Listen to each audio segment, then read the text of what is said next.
Hey boys and girls, I'm back.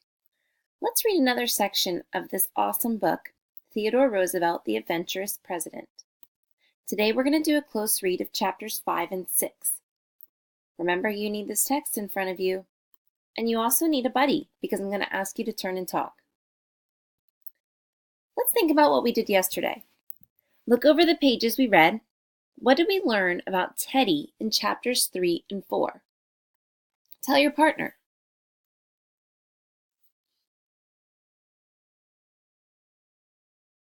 Did you remember all the jobs that Teddy had?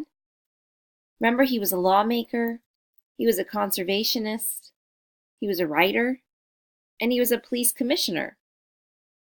He was also a cowboy. Did you talk about that too? But that wasn't really a job. Let's see what we can learn about Teddy today. Find chapter 5, Teddy and the Rough Riders. Rough Riders? I'm wondering what this word means. What do you think Rough Riders are? Let's read and find out. I'm going to start right here. In 1897, Teddy was named Assistant Secretary of the Navy by President William McKinley. At about that time, trouble started brewing in Cuba, a small island in the North Atlantic, 90 miles from Florida. In the 1890s, Spain was in control of Cuba. Teddy thought Spain should leave the island. He wanted the U.S. to be the only powerful nation in this part of the world. Most Cubans wanted Spain to leave too. Some Cubans joined together to try to kick Spain out. President McKinley tried to avoid war. That means he didn't want to go to war. But Teddy was eager for it. He wanted war. Why? He thought war would make Americans strong. He probably had another reason too. Teddy felt bad that his father had not fought in the Civil War. He wanted to make up for that fact and honor his family. And he didn't want to miss out on what he thought would be a great adventure. Remember the Maine. President McKinley sent a battleship, the Maine, to Cuba. That was the name of the ship, the Maine. Teddy thought it was a bully thing to do. Bully was Teddy's word for excellent. Words are so funny, aren't they? We think of bully in a different way. Teddy says bully is a word for excellent. Like, it's a bully choice of you to sit crisscross applesauce when you're listening to your teacher. That's bully in a good way. Or we could use it in a bad way. The bully wouldn't let the children play on the playground. See if you can use the word bully today, Teddy's way, like it's a word for excellent. Make bully choices today. On the night of February 15th, 1898, the Maine exploded. 266 men were killed.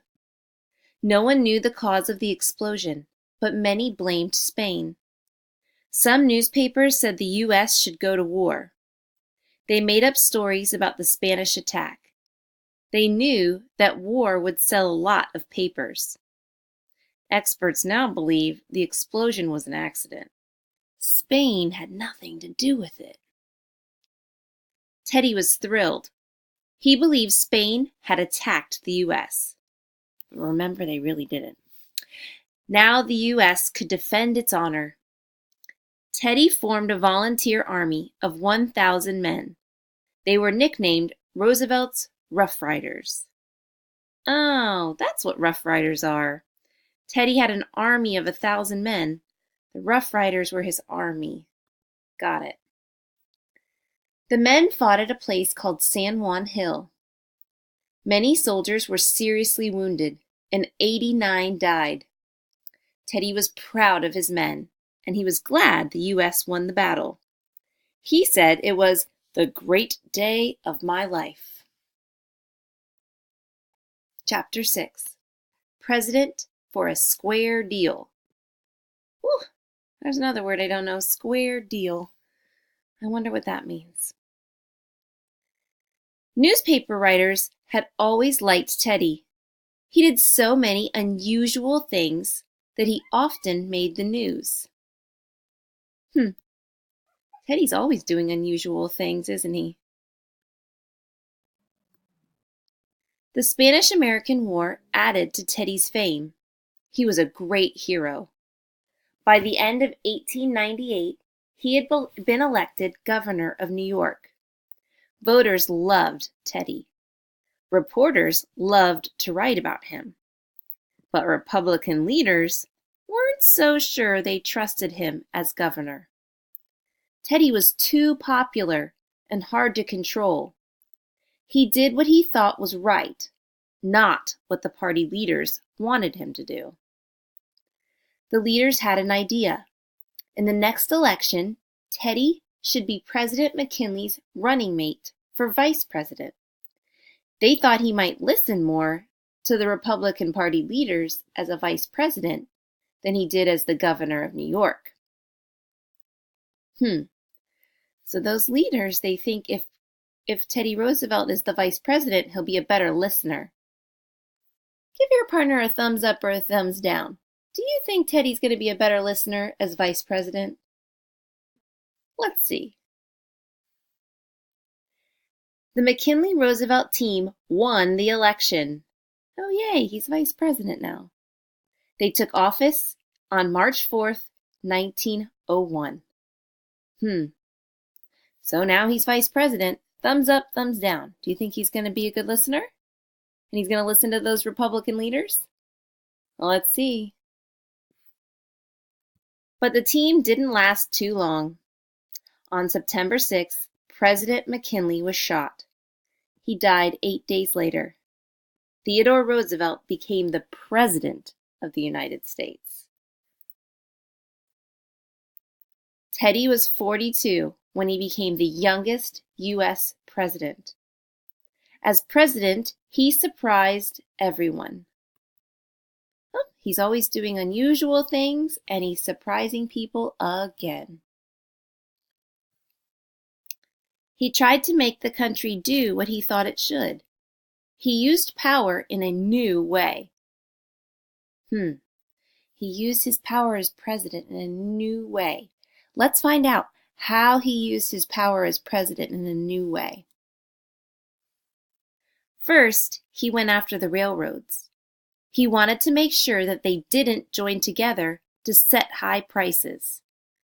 When companies compete for customers, prices go down. That means things are cheaper. If companies agree not to compete, prices go up. That means things get more expensive. That's a monopoly, and it is against the law. So companies decided they weren't going to compete and all the prices went up. That's a monopoly. It's against the law. It is illegal. You cannot do that. Let's see what Teddy does. For years, many businesses had ignored the law. Teddy changed that.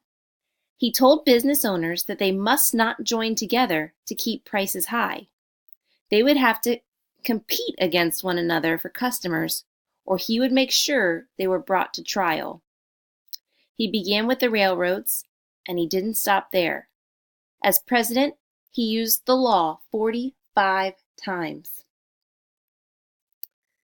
Teddy used his power again to end a strike in the coal mines of Pennsylvania. Miners had stopped working because they wanted to be paid more and to work only 8 hours a day. The owners wanted them to work more hours. That doesn't seem fair. The mine owners said they would not talk to the miners. They would just wait until the strikers gave up. But winter was coming. Teddy knew that people needed coal to make heat. He said the owners had to talk to the miners. If they didn't, Teddy would bring in U.S. soldiers to work in the mines.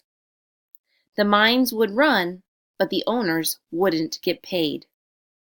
So the owners gave in. The workers got better pay and an 8-hour day. Teddy wasn't trying to favor the workers over the owners. He did what he thought was fair. He said all people should have a square deal, a fair one. Ugh, there's that word square deal. It means a fair deal. What do you think would be a square deal at school? I think if you do a good job, you should get a treat or a reward or a high five. That's a square deal.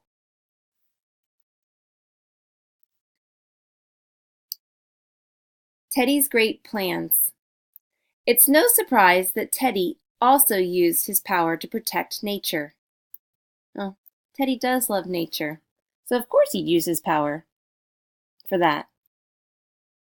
As president, he set aside about 230 million acres of land. From Puerto Rico to Alaska, there are wild areas you can visit today because Teddy made them into parks a century ago. Teddy had another great plan, too.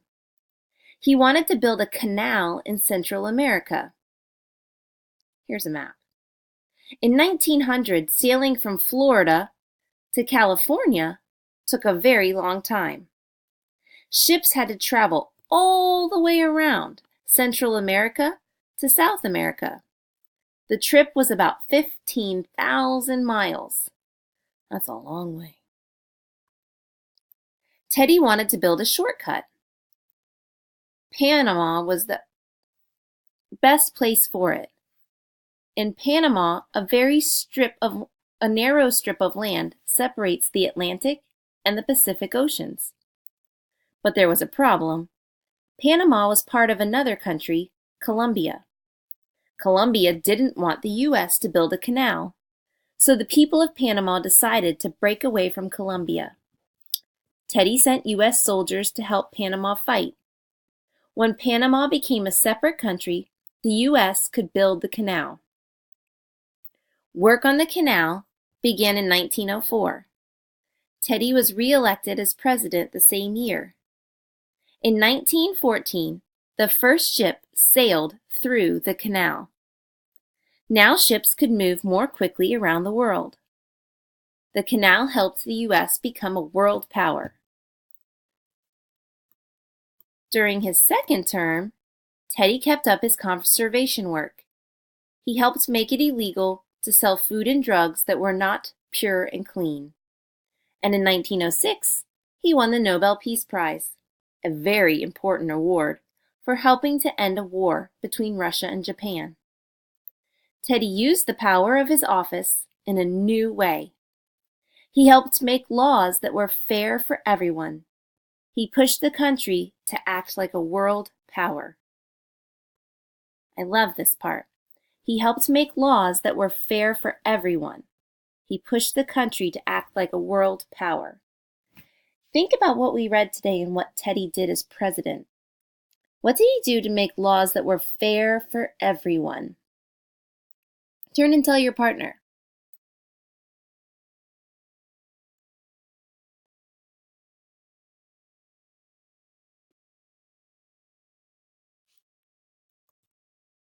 Do you remember how he stopped the greedy businessmen so that they couldn't make prices really expensive?